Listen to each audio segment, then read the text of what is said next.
Today's review, we're going to check out the NewBeeDrone Team Black Sheep AcroBee65 BLV4.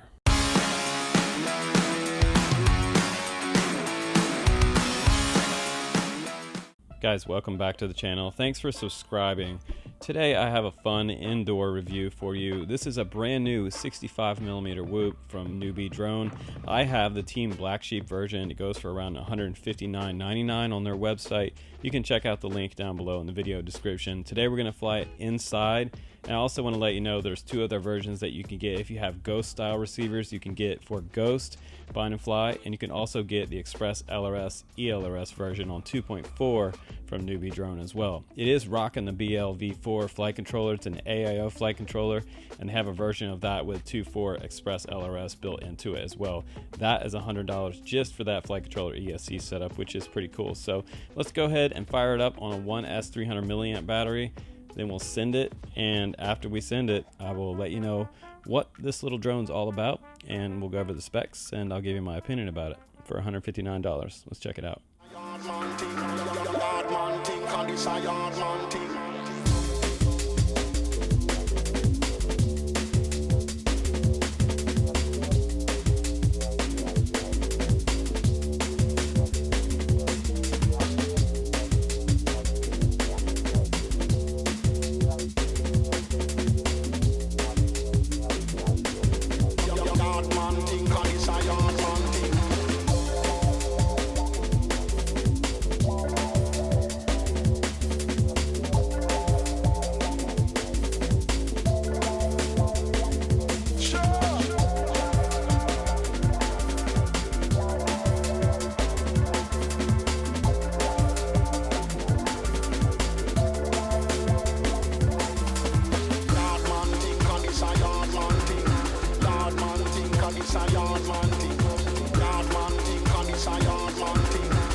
Alright guys, welcome back from the flight test. So let's just get into it.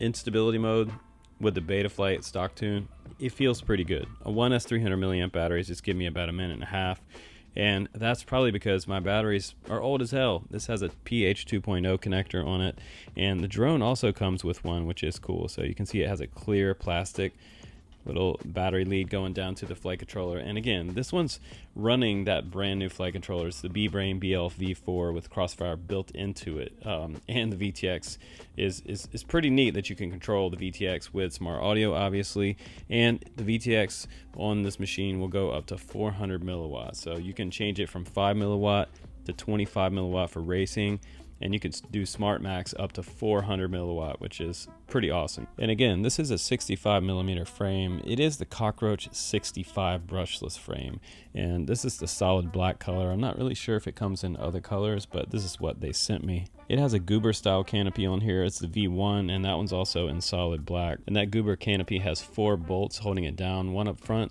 left and right and one in the rear, and my dipole on the back as well. It also has a single screw on the very top of this canopy. And you can also see my Mortal T. This is a mini Mortal T coming up from the flight controller. It is connected down there with a UFL connector, which is pretty cool. And in the front right here, our camera is on there. It's a BI camera from NewBeeDrone. And I think the motors look pretty nice. They have a nice anodized aluminum top bell on there and really nice looking copper coils. These are also plug and play, so if you want to pull these off and replace them, it's just easy as pulling them off.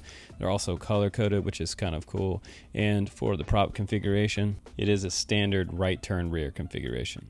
And the props are little tri-blade props. These are the ASI tri-blade 31mm props, and these are in jade green. These props just push right on top of the shaft. And also what's kind of nice about these motors, the Flow 0802 27,000 kV double ball bearing brushless motors. And I have to say, I've flown 0802 before. They have plenty of power on 1S. You can freestyle this, or you can use it for a little racing whoop.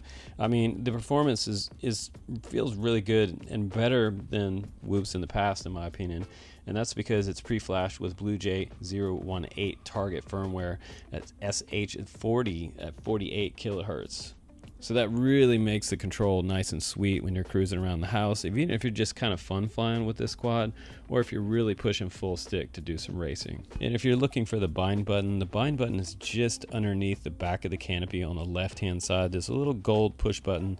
What I do is I take a bamboo skewer. You can turn on your radio first, put your TBS Crossfire in bind mode, and then press and hold this button for 2 to 3 seconds. It will start to flash and it'll connect and update the receiver. And once it's done updating, it will go ahead and bind to the module. Now this quad comes set up for 1S, but it says you can fly it on 2S as long as you go ahead and set the throttle cap to less than 50%.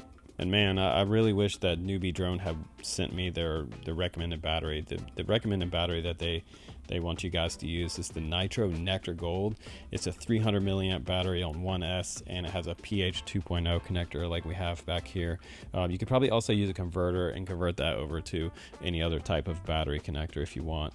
Also, it has Betaflight 4.4 on here as well for running Crossfire on this little tiny whoop. Now, some advice for guys: if you're setting this up in Betaflight and you're setting your throttle max limit, I would probably make sure that you limit that to around 80%. Anything beyond that, it may end up kind of killing your flight controller. So just be careful going 100% throttle, because if your ESCs go out or you burn up something on the main board, you've got to replace the whole thing. So they recommend that you put it back to 80% or lower on the throttle limit. But I have to say, I'm happy to see more whoops coming with TBS Crossfire built into it natively. I think that's awesome. I love seeing this little miniature Immortal T at the top of the canopy. And I feel like the frame is pretty durable. It has a lot of kind of flex to this front arms, but it really does feel really solid with the 4 struts underneath each motor. That's held on by 4 bolts, and there is a little bit of a padding here for landing. I don't know if you guys can see that or not, but there is a tiny bit of padding, which is kind of a nice touch. This one seems to be well thought out, and I just also love that there's Ghost and the ELRS versions for you guys. But that's about it for today, guys. I appreciate you watching my review. If you want to see more RC reviews, please do subscribe on the channel and keep it locked, because I'm going to show you what's brand new coming out. Drones, skateboards, electric bikes, whatever we get our hands on, we're going to play with it. I'll see you on the next one. Take care.